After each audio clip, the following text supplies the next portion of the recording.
수년 전에 내가 저 일본 요코하마 그 교회, 어느 교회에 가서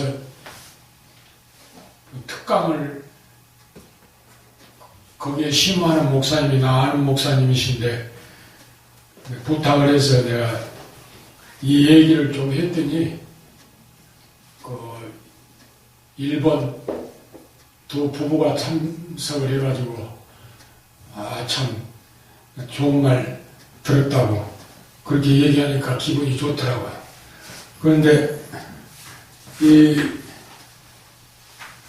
강명이라고 번역 그 잘했어요. 이게 없으면 해와 달이 한 물체로 어두운 그 자체거든요. 그런데 해와 달이 빛을 반사해서 비춰주기 때문에 강명이라고 번역한 거예요. 곰곰이 생각해보면 참 번역 잘했어요. 원문은 이제 오르, 그런데 광명은 마오르, 이렇게 번역을 할 수가 있습니다. 그런데 인생이 참 우리가 살아가는데 삶의 그 패턴이 점 하나 딱 찍는 데 좌우되어지고 있어요. 우리가 아는 대로 여러분 아시지만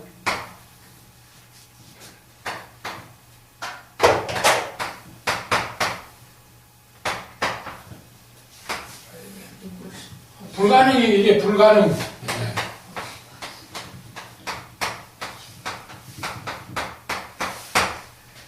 불가능이에요. impossible. 그런데 점 하나 찍으면 바꿔지잖아요. 여기가요. I am possible. 가능하다. 나는. 점 하나요. 인간이. 점 하나 잘못 찍어서 나락으로 떨어지고 점 하나 빼버리니까 나락으로 떨어지고 점 하나 찍으니까 올라오고. 여기 점을 빼면 그 impossible. 불가능해. 불가능. 모든 것이 다 불가능해. 그런데 점 하나 딱 찍어버리면 I am possible. 나는 할 수 있다. 가능하다. 따라잡시다. 인생은 점 하나야. 점 하나. 그렇잖아요. 사람이 생각 한번 잘못해가지고 나락으로 떨어지고 그런 경우를 우리가 많이 보잖아요. 참 요새 세상 오늘 우리 대한민국 대민주주의죠. 대통령 보고도 막 김정은이 대변인이라고 그래도 그냥 뭐 그전 같으면 큰일 나지. 안 그래요?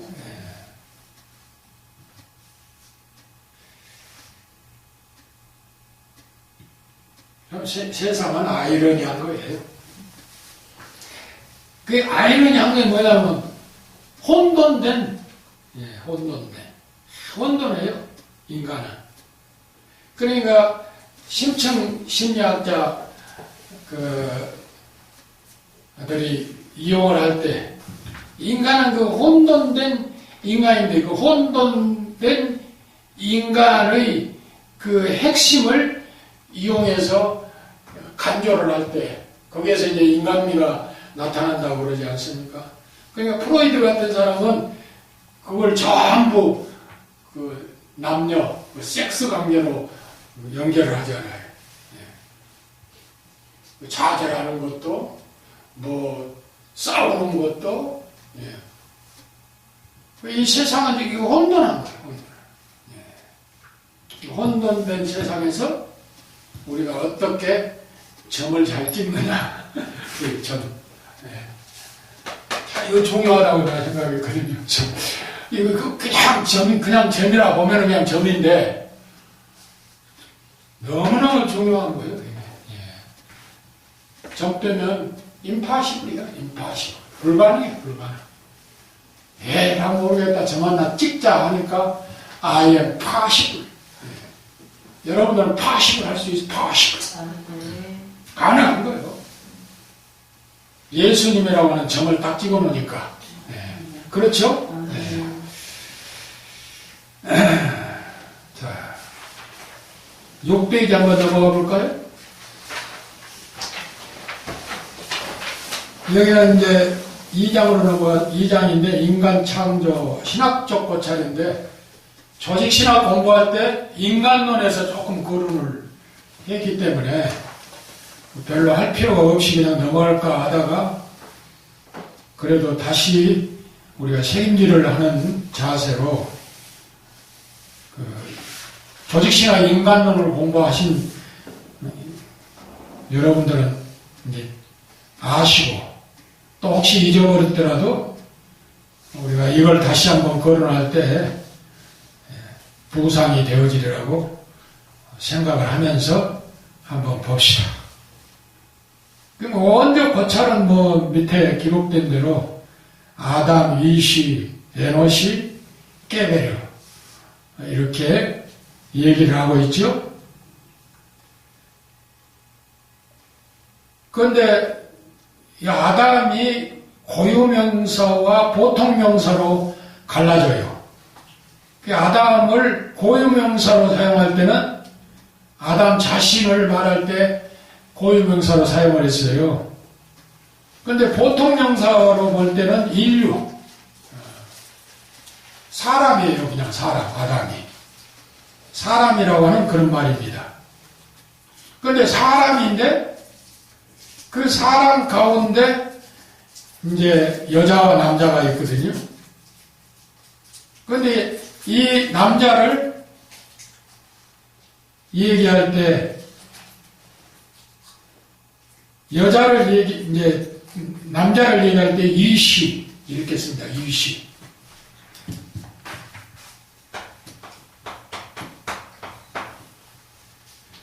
그럼 여자는 뭐라고 표현을 하느냐면요. 이사라고 표현하거든요. 이사.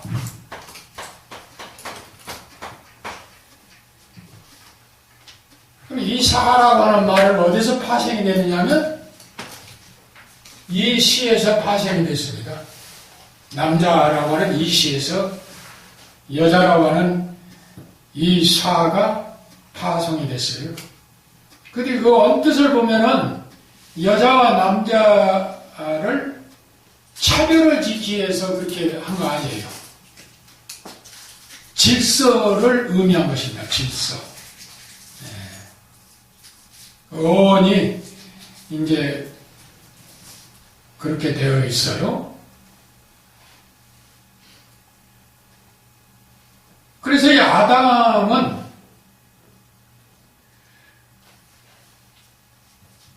아담아입니다. 원래 아담아. 예.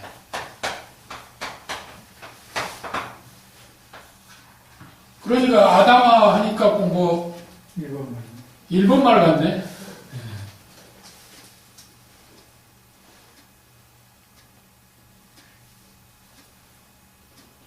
이 아담인데 아담을 아담아인데 아담아라고 하는 말은 뭐냐면 흙이라고 하는 말입니다. 흙.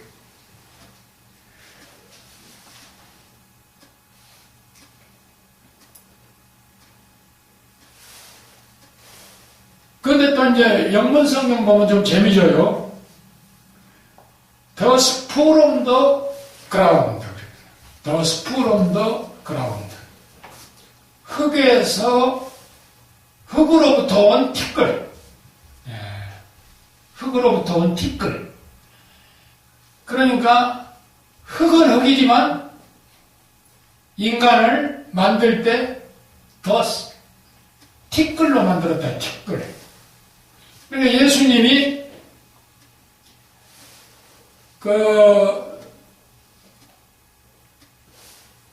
요한복음 9장 6절입니까? He spit on the ground some mud. 소경을 고칠 때 어떻게 했다고 그랬어요? 그라운드. 흙에다가 침을 뱉어가지고 some mud. 진흙을 만들었다. 그 진흙을 만들어서 소경 눈에다 붙여주고 연못에 가서 씻으라 그랬죠. 연결이 되는 거예요. 인간은 바로 티끌이다. 그러니까 그냥 예수님이 명령만 해도 되는데 그렇지 않아요? 그런데 he spit 그가 곧 예수님이 침을 뱉어. 예. 언더그라운드 어디다가 흙 위에다가 그가 침을 뱉어서 some mud 진흙을 좀 만들었다. 그래서 그 환자 눈에 발라줬어요. 그러니까 그냥 흙을 발라도 되겠죠. 그런데 침을 뱉어서 진흙을 만들었다. 이 말은 무슨 말이냐면 흙 위에 굴러다니는 먼지들이 많은데 거기다 침을 뱉어서 하니까 진흙처럼 물러지는 거예요. 이걸 바르는 거예요. 인생은 바로 그거다 이거예요. 한 줌의 더스 티끌 이 의미를 가지고 있습니다. 티끌 티끌 같은 존재가 되어진다는 사실이지. 그런데 천하보다도 귀한 인간으로 하나님이 부상을 시킨 것이지. 그런데 이 현대주의자들은 뭐라고 하냐면 하나님만 너무 강조하다 보니까 인간에 대해서는 무관심하게 되었다는 거예요. 휴머니즘 사상을 가진 사람들이 바로 그렇게 얘기를 해요. 하나님만 너무 강조하지 말라 이거예요. 인간이 하나님이고 하나님이 인간이다. 그래서 내 앞에 있는 그 인간을 잘 섬길 때 하나님을 섬기는 것이다. 좋은 말 같지만은 이 휴머니즘의 핵심이 하나님보다 인간 아닙니까? 그러니까 트집을 잡기를 하나님만 너무 강조하다 보니까 인간에 대해서 너무 무관심하다. 그러나 오늘 우리는 사회봉사도 많이 해야 돼요. 기독교가. 그러나 오늘 우리가 궁극적으로 인간을 구원하는 것은 뭐예요? 영혼이에요, 영혼. 이걸 구영사업이라고 하거든요. 그래, 얘기한 대로 중량천에 큰 물이 내려가다가 둑이 터졌어요. 중량천에 그 둑이 터지면은 어디서 그걸 조치를 해야 돼요? 중량구청에서 해야지. 하는 거예요, 그거. 그렇잖아요, 법적으로. 중량구청에서 조치를 하는 거예요. 우리도 해야 되지만. 그러니까, 우리의 중점적인 목적은, 물론 하나의 매개로 삼고 하는 일이지만은, 인간의 육신을 먹여 살리는 운동을 앞장서서 하는 것이 기독교인들이 먼저 해야 되는 일이지만 그러나 핵심을 잃으면 안 된다 이거예요. 핵심이 뭐예요? 구령 사업이에요. 우리 기독교의 사업은 구령 사업인 겁니다. 그러니까 하는 말이 미문에 앉은 나면서부터 안진병이 된 사람이 구걸을 하고 있는데 요한과 베드로가 성전에 올라가다가 딱 쳐다본 그 안진뱅이 뭐라고 그랬어요? 내게 은과 금은 없거니와 내게 있는 것으로 내게 주노니 곧 나사렛 예수의 이름으로 일어나 걸어라. 사도행전 3장에 그랬잖아요. 우리에게 있는 건 뭐예요? 예수님을. 그러니까 밥을 어려움을 당하는 사람들에게 먹여주는 건 앞장서서 우리가 해야 돼요.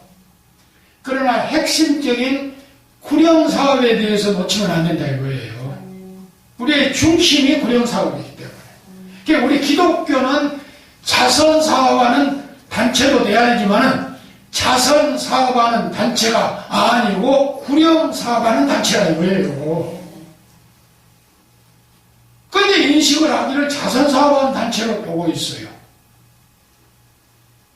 해야 되지만은 구령사업이 목적, 중심이 되어져야 된다. 이거. 그래서 현대주의자들은 하나님만 너무 강조하다 보니까 인간에 대해서 무관심하다. 그러니까 이렇게 불평을 하는 사람들은 수박을 겉만 앓고 나서는 무조건 평을 하기를 뭐라고 평을 하느냐. 아이고 수박 그거 몸이 건조하다. 쪼개가지고 빨간 알맹이를 먹어야 그 맛을 짐작할 수가 있지. 겉만 그냥 핥아가지고 맛을 평가한다고 하는 것은 잘못된 거 아닙니까? 성경을 우리가 겉만 핥고 함부로 평가한다는 건 잘못된 거거든요. 그리고 이 현대주의자들은 성경만큼 인간 존엄성, 가치를 말해주고 있는 책이나 법은 이 세상에 없음을 모릅니다. 성경만큼이나.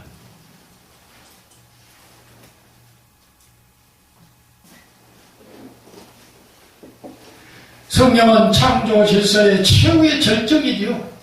그래서 5일간 인간을 창조하시고, 5일간 5일간 모든 우주 만물을 창조하신 그 원인이 어디에 있는 줄 알아요? 닷새간. 인간은 맨 나중에 지었잖아요. 어항에다 고기를 넣을 때, 마른 어항에다 고기 먼저 넣습니까? 물 붓고 난 후에 고기 넣습니까? 물을 붓고 난 후에 거기다 고기 집어넣지 않습니까? 그런 격이에요.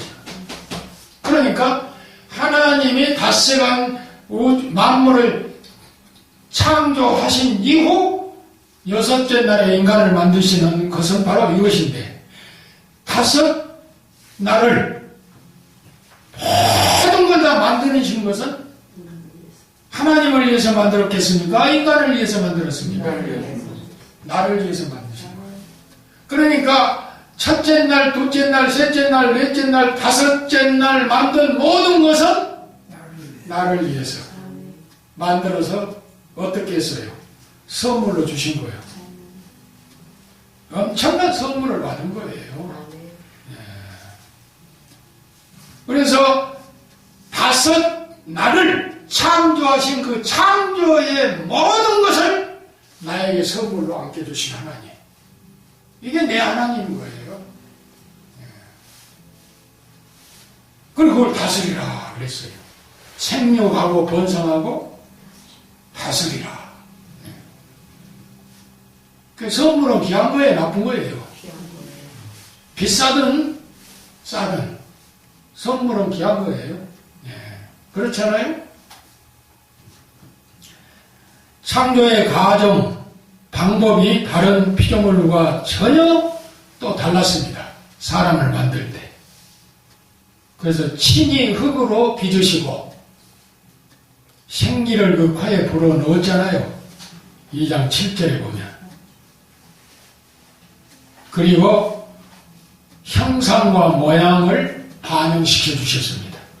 1장 26절로.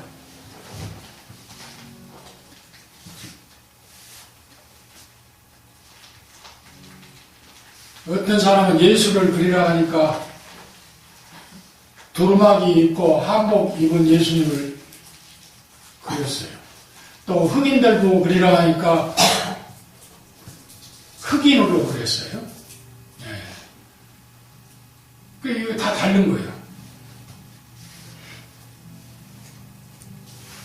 그러나 형상과 모양을 반영시켰다 이거예요. 그럼 백인을 가장 많이 담게 했을까요? 황인을 많이 담게 했을까요? 흑인을 많이 담게 했을까요? 이게 또 문제거든. 그러나 한국 사람은 한국적 개념으로 생각을 해도 되고, 뭐 서양 사람은 서양적 개념으로 생각을 해도 돼요. 그러나 하나님의 모양을 반영시켰다고 하는 건 분명하는데, 그러니까는 아이고 꿈에 보니까 하얀 옷을 입고 수염이 길고 아주 지팡이를 멋있는 것 가지고 나타났다고 예수님이. 그렇게 나타날 수도 있는 거예요. 왜? 인간과 가장 밀접하게 닮은 분이 하나님이니까. 그렇잖아요? 성경이 말해주고 있는 거예요. 우리의 모양대로. 그렇게 생각하면 하나의 피조물인 창조자 내 앞에 있는 그가 곧 하나님의 모양이다. 이렇게 놓고 볼 때 우리가 평가를 함부로 할 수 없는 거예요. 아이고 못생겼다고 비웃을 수도 없는 거고. 그런데 인간은 그걸 아니잖아요. 평가를 해요. 평가. 아이고 어떻게 저렇게 생겨먹었나. 하나님 볼 때는 애지중지요. 왜? 형상과 모양을 반영한 창조물이기 때문에. 그런데 인간 창조에 있어서 지금 제목만 얘기를 하고 있는데요. 이중 아담론을 경계해야 돼. 이중 아담론.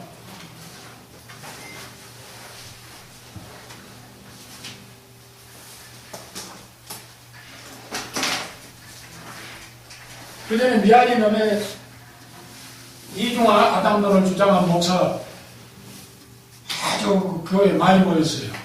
한 3만 명 모였지요.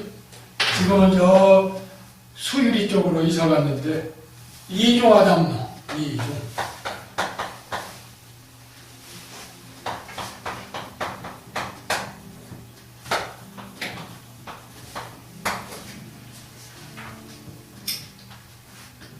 이중 아담론이 뭐냐? 근거는 창세기 4장 14절. 나를 만나는 자마다 나를 죽이겠나이다. 누가 하는 소리냐면 가인이 하는 소리죠. 아담과 이브와 그리고 가인. 성경대로 보면. 그런데 가인을 만난 사람이 누굴까? 그 다음에 욥기 38장 7절을 들어댑니다. 하나님의 아들들. 하나님의 아들들이라는 거예요.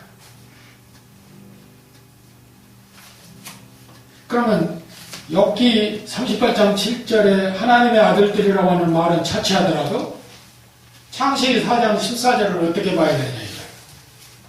가인을 만나는 사람이 누구냐? 우리 선우 전도사님 누구겠어요? 가인 만나는 사람. 나를 죽이겠나이다. 아담일까요? 아버지가 뭐 아들을 죽이겠어요? 누굴까? 그러니까 이게 이중 아담론자들은 이걸 들어가지고 아담 외에도 많은 사람 만들었다고 그래요.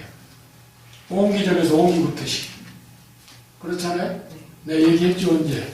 앞에 있는 놈은 그냥 넘어 타져가지고 까가고, 중간에 있는 놈 누르라기 익어가지고, 저 뒤에 있는 놈은 너무 붉기가 안 가가지고, 휘떡떡 막 거듭겠다는 거예요. 이게 이중하단 말이에요. 그런데 그걸 많이 모여요. 교회도 아주 크게 지어가지고,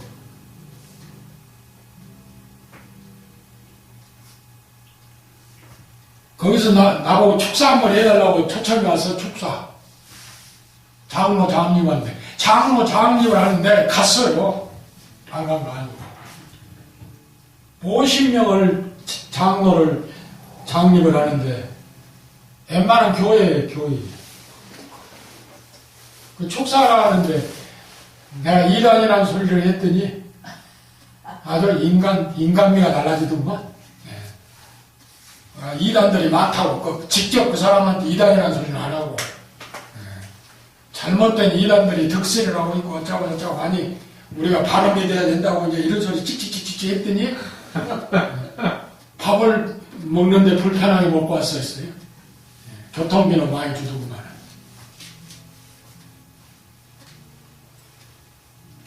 묘하게 이런데 많이 모여요. 안 모여야 되는데, 모르니까. 잘 배워야죠. 예.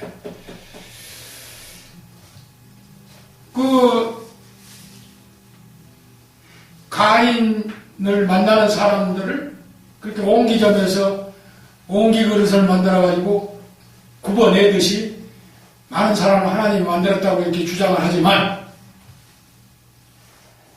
성경에 기록된 아담과 이브 그리고 가인, 아벨은 죽었으니까 가인이 쳐 죽인 거 아니요? 그러니까 지금 하는 소리 아닙니까 지금? 아이고 나를 만나는 자가 나를 죽일 거라고. 그러니까 성경대로 하면 지금 아벨이 죽었으니까 누구 있어요? 지구상에 인구가 몇 명이요? 4명? 3명이지 3명. 3명 남아. 3명이 누가 이거 죽었느냐. 그러나 내가 이 얘기했잖아요. 누락된 사도 요한이 너무나 명백하게 고백을 했다고. 이 세상에 다 불배가 없어. 그러니까 아담이 자식을 낳았을 때 딸도 낳고 아들도 낳고 많이 낳은 거예요. 이때 많이. 그걸 이제 얘기하는 거지. 뭐 이종 아담론을 뒷받침하기 위해서 만드는 것이 아니라 이거예요. 그리고 욥기 38장 7절에 하나님의 아들들이라고 하는 말은 욥기 1장 6절이 다 버려지고 있잖아요. 천사를 지칭한다고 천사. 하나님의 아들이라고 하는 말이 나와요. 아들들이라고 하는 말이. 근데 천사를 지칭한다고 그랬고 히브리 1장 5절에 보면 하나님이 천사에게 아들이라고 하는 말을 해본 적이 없다고 그렇게 말씀하셨어요. 천사들에게 내 아들이라 말한 적이 없다. 그러니까 천사를 아들이 아니라 이 말입니다. 천사는 그냥 천사지.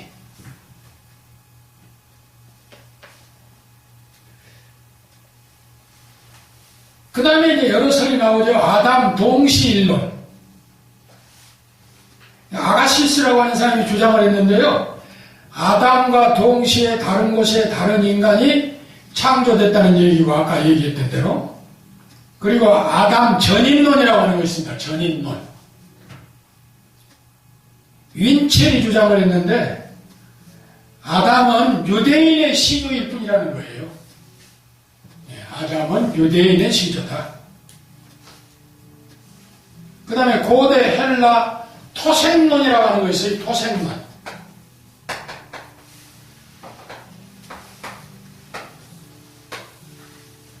헬라에서는 땅속에서 사람이 나왔다고 그렇게 주장을 하죠. 토생론. 자연적으로 땅속에서 나왔다고. 웃기는 소리죠, 이런 건. 우리가 반박을 할 때 어떻게 반박을 해요? 역사적 논증으로 반박을 해야 되겠죠. 인종학자들이 역사적으로 증명을 하고 있어요. 인종학자들이. 그 다음에 두 번째로는 언어학적 논증을 하고 있어요. 인류의 언어가 공통 기원을 가지고 있다는 거예요. 이렇게 연구해 보면 그 뿌리가 다 하나라는 거예요. 그 다음에 세 번째로는 심리학적 논증입니다. 식욕 본능,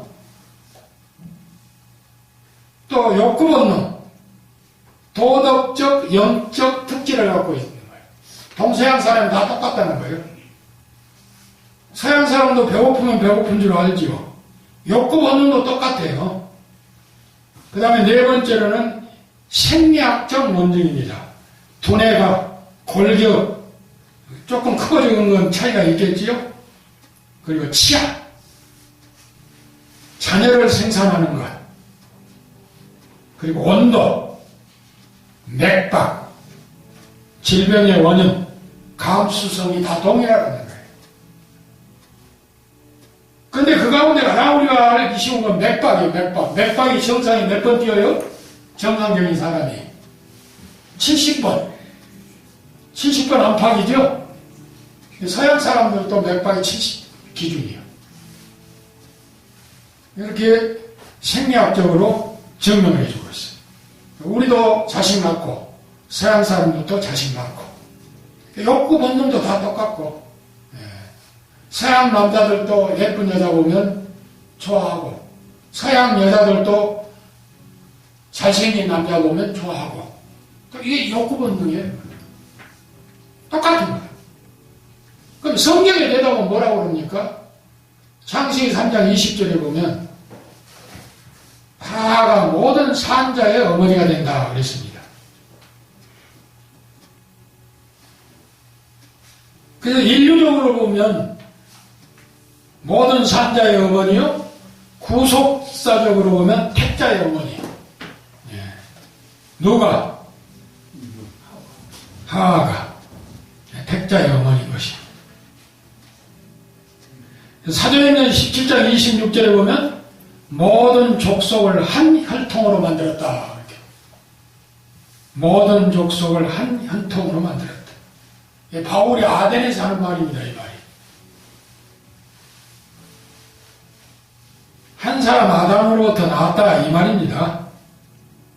히브리 2장 11절로 12절에 보면 모든 자가 다 한 근에서 난지라. 모든 자가 다 한 근원에서 난지라. 이렇게 답을 해주고 있습니다. 현대 인식이 있는 과학자들, 대표적인 과학자들은 뭐라고 반박을 하느냐? 엘랑켄이라고 하는 과학자는 순전히 상상의 산물이라고 반박하고 있습니다.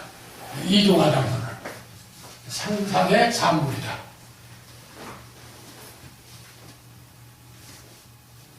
키드라고 하는 사람은 뭐라면 무식의 보관물이라는 거예요. 이종하다는 무식의 보관물. 그 다음에 브라이언이라고 하는 우리 잘 아는 과학자죠. 이 사람은 말하기를 마음, 지능, 언어, 양심, 종교 이런 것에 대해서는 설명해 주지 못했다는 거예요. 이종하다는 이렇게 반박을 하고 있습니다. 그래서 아담 더스 이건 곧 티끌에서 왔다는 얘기고, 그 다음에 이시는 강하다고 하는 의미입니다. 동시에 여자와 대립되는 남자를 얘기할 때 강하다는 거예요. 여자가 강한지 남자가 강한지 난 모르겠습니다. 남자인 대통령이 우리나라 대통령이지만 그 대통령을 낳은 사람은 누구요? 여자지. 예. 여자요. 박영선 씨도 보니까 청문회 하는데 오히려 청문회 주최자가 되어버리잖아요. 참 말 잘하더구만. 예. 똑똑해요.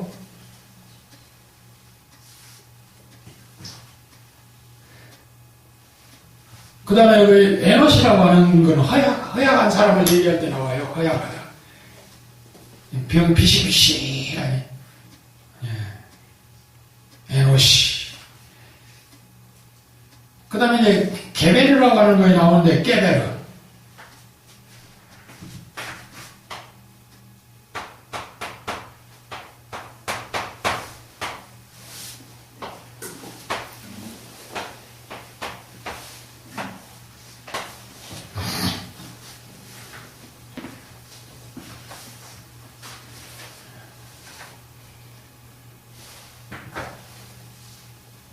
능력 있고 종기 있는 사람을 얘기할 때 게베르로 나옵니다. 그 밑에 이제 큰 제목 넘버 2 인간의 육신.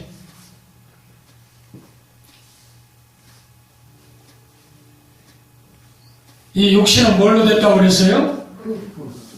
흙이 돼. 흙은 흙이 돼. 무슨 흙? 티끌. 먼지.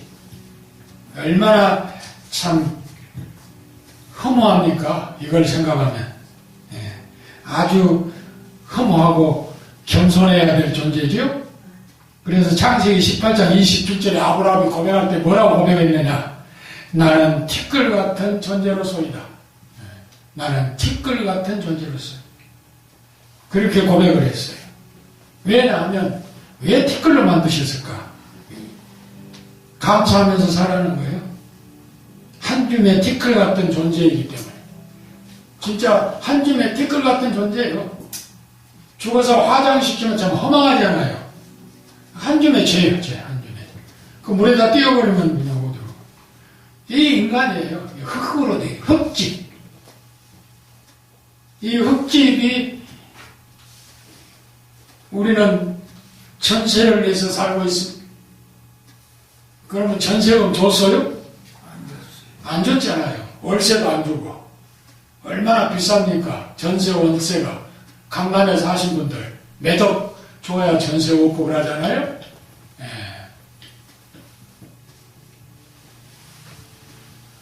우리 전세 내서 산 거예요. 그것도 몇 년? 자기가 사는 날 동안까지 나가란 말 안 해요.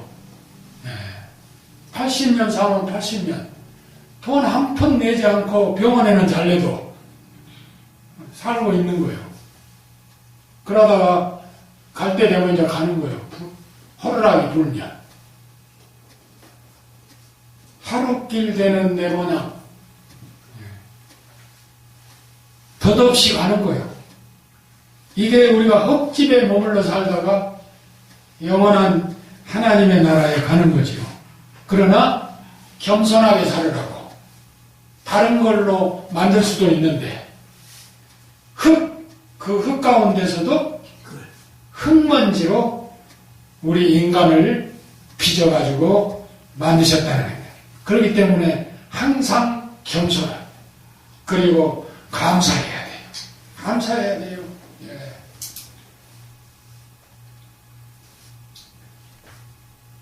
그러나 이 육신을 만드신 하나님께서는 고린도전서 3장 16절에 보면 성전으로 여기셨다 이렇게 또 말씀하고 계세요. 그런데 성전으로 여기신 우리의 육신의 흙집을 마귀의 집을 만들고 있어요. 마귀의 집을 만들면 안 되죠. 그래서 누가복음 11장 26절에 보면 깨끗이 청소되어진 집에 나갔던 사탄이가 7마리를 데리고 들어와 자리를 잡으니 이 사람의 형편이 처음보다 더하더라. 그러니까 어떻게 됩니까? 조정을 받게 되죠. 그래서 누가복음 22장 31절에 보면 밀가부르듯 하리라. 밀가부르듯 하리라. 장난감 가지고 놀듯이 노는 거예요. 이런 생각 저런 생각을 주면서. 그러니까 저녁에 잠자야 될 때 잠도 못 이루고 이 생각 저 생각하다가 집을 한 채 지었다 허물었다 또 짓고 그래서 한 서너 채 짓다 보면 12시가 넘어가고 날이 새버리고 그러니까 눈은 피시시하고 정신이 몽롱하고 살맛이 나지 않는 거예요. 이게 인생이에요. 그래서 인간의 육신은 이렇게 먼지로 만들었는데 한번 읽어봅시다. 줄 바꿔서 구약의 표현은 바사르란 말입니다. 바사르. 이 말은 주로 예용적, 표면적으로 사용을 했습니다. 구체적인 표현으로 뼈와 구별지은 말입니다. 그러나 온몸 전체를 가리키는 표현입니다. 그렇기 때문에 영적 기능의 자소이기도 합니다. 몸은 하나님을 사모하여 부르짖기도 하고 두려워 떨기도 하고 그러나 몸이 영적 기능보다 오히려 육적 정욕으로 기울어짐을 봅니다. 그렇기 때문에 육체는 하나님과 동행할 수 없는 범과의 육체로 성경 보고 있는 거예요. 시편 78편 39절이나 이사야 40장 6절에 보면 그렇게 얘기를 하고 있습니다. 그래서 우리가 인간의 이제 영혼을 육신에 담고 있는 영혼을 보면 세 번째로 네피시하야라고 하는데 리빙 소울이라고 하죠. 살아있는 영. 이게 살아있는 영인데 이걸 생명이라고 하는데, 예. 창세기 보면 이 생명이 언제부터 시작된 거예요? 2장 7절부터 시작이 된 겁니다. 하나님이 코에다가 생기를 불어 넣어 주시니 생명이 된지라. 그렇다고 해서 그때의 영혼을 불어넣었다. 우리의 영을 불어넣었다. 이 말은 아닙니다. 또 생명이 됐지만 인생이 어머니 모태 속에서 나오기 이전 벌써 창세기 2장 7절에서 며칠 전 후에 나올 갑이라고 하는 어린아이의 영을 그때 만들어놨다 그 말이 아닙니다.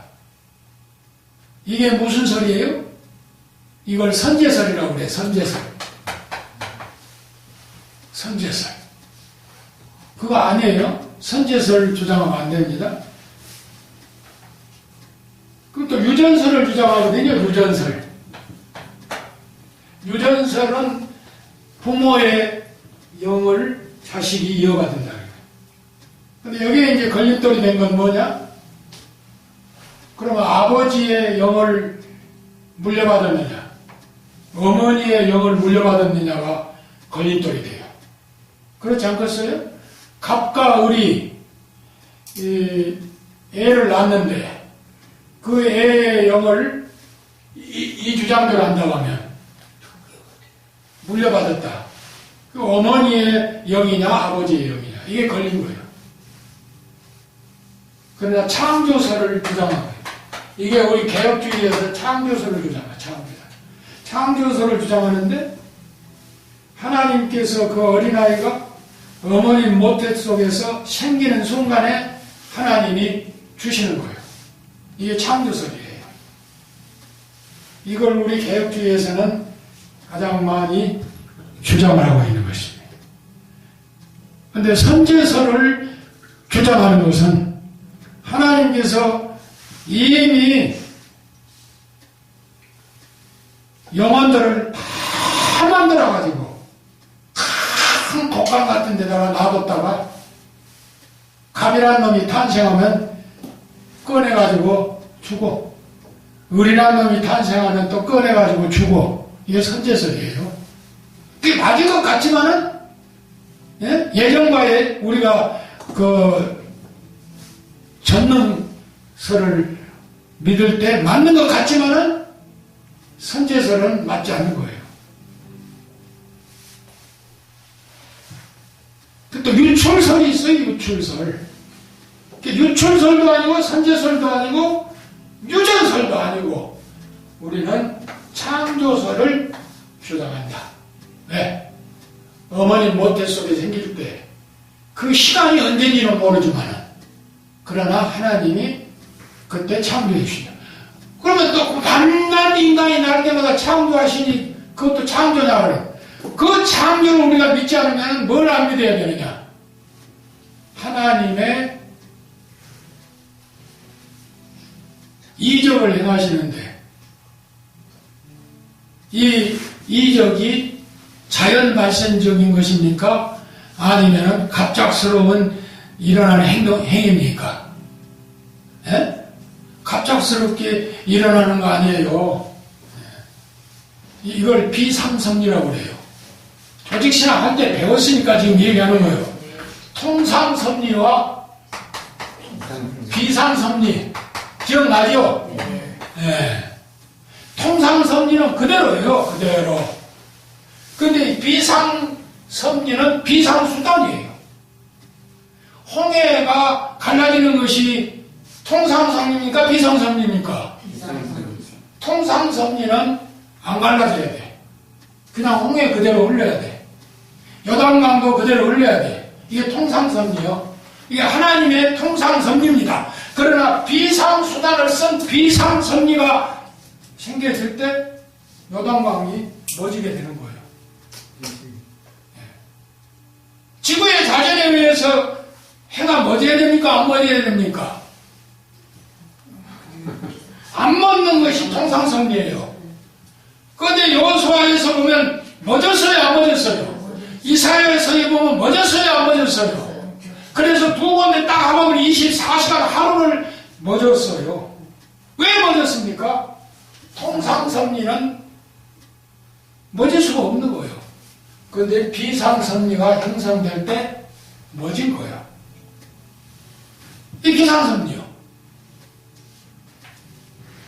그러니까 병도 고치고 하나님이 하시는 비상수단은 바로 여기에 있는 거예요. 그러니까 어머니 모태 속에 있는 어린애에게 영혼을 창조해 준 것은 비상수단이에요. 그래서 조직신학 공부를 우리가 해야죠. 비상수단. 우리 전도사님 이해가 돼요, 안 돼요? 비상수단으로. 그래서 창조서를 주장하는 것입니다. 창조서. 그래서 보통 목사님들이 그렇게 생각을 해요. 2장 7절을, 창세기 2장 7절. 코에다 신비를 넣어주니까 그걸 영혼으로 그렇게 보고 있습니다. 그러나 산영,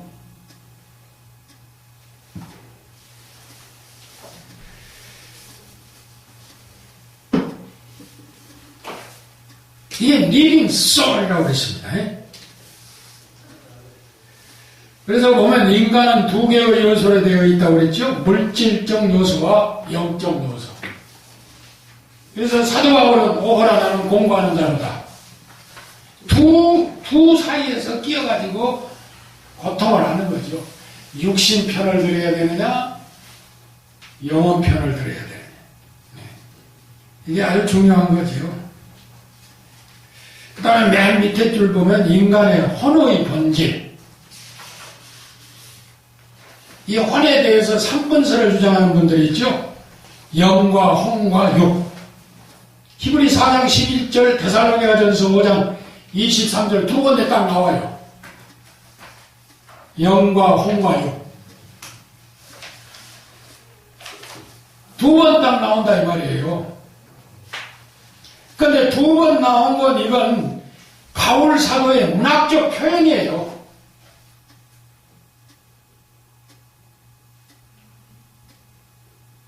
영혼이라고 나오는 단어가 성경에 94번 나와요. 그래서 성경을 보다가 제일 많이 나온 편으로 들어가야 돼요.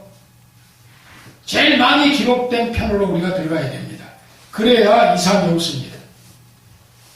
그런데 딱 두 군데를 찍어가지고 3분설을 주장한 사람들이 있어요. 영과 혼과 육. 이거 이단이라고는 볼 수 없지만은 견해 차이죠. 그런데 이 영과 혼, 이 혼을 원문을 거슬려 올라가 보면은 목숨이라고도 그렇게 얘기를 해요. 목숨. 목숨. 그런데 왜 영과 혼과 육이라고 바울이 얘기를 했느냐? 이거 문학적 표현이에요. 뭐 히브리서 4장 10절에 나온 건 바울의 문학적 표현이라고는 할 수가 없겠죠. 왜냐하면 히브리서는 누가 기록한 줄 모르니까. 그러나 바울의 그 문장 같은 그 흐름이 많기 때문에 히브리서도 바울이 기록했다고 하는 편도 있습니다만, 그러나 우리가 잘 모르죠. 그래서 히브리 4장 12절에 보면 혼과 영, 데살로니가전서 5장 23절에 보면 혼과 영, 이 두 용어는 다만 인간의 한 영적 요소를 두 가지 다른 견해에서 사용한 것 뿐이에요. 영적 요소를 두 가지 다른 견해에서. 그래서 상황에 따라서 어떤 때는 영이라고도 하고, 출애굽기 28장 3절, 시편 3편 5절, 5편 10절, 104편 30절 등 영이라고도 합니다. 그리고 또 어떤 때 보면 혼이라고도 했어요. 창세기 35장 18절, 3하 11장 11절, 왕상 17장 2절, 왕하 2장 2절,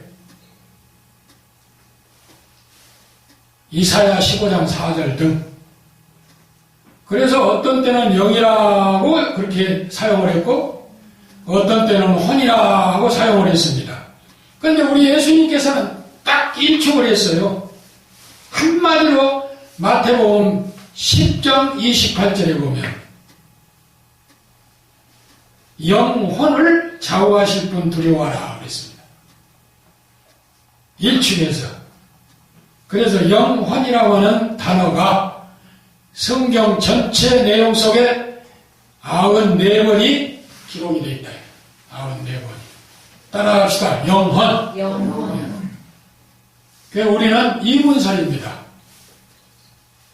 영혼과 육체. 그래서 영혼과 육체가 분리되는 것을 사망이라 그러죠. 예수님은 영혼을 좌우하실 분을 두려워하라. 그래서 3분선을 일축하시는 그런 내용이라고도 볼 수가 있습니다. 오늘 여기까지 하시고 피곤하신데 수고하셨습니다. 수고들 한번 하십시오. 하늘에 계신 우리 아버지여, 이름이 거룩히 여김을 받으시오며 나라의 임하옵시며 뜻이 하늘에서 이룬 것 같이 땅에서도 이루어지이다. 오늘날 우리에게 일용할 양식을 주옵시고 우리가 우리에게 죄 지은 자를 사하여 준 것 같이 우리의 죄를 사하여 주옵시고 우리를 시험에 들게 하지 마옵시고 다만 악에서 구하옵소서. 대개 나라와 권세와 영광이 아버지께 영원히 있사옵나이다. 아멘. 할렐루야. 수고들 하셨어요. 감사합니다.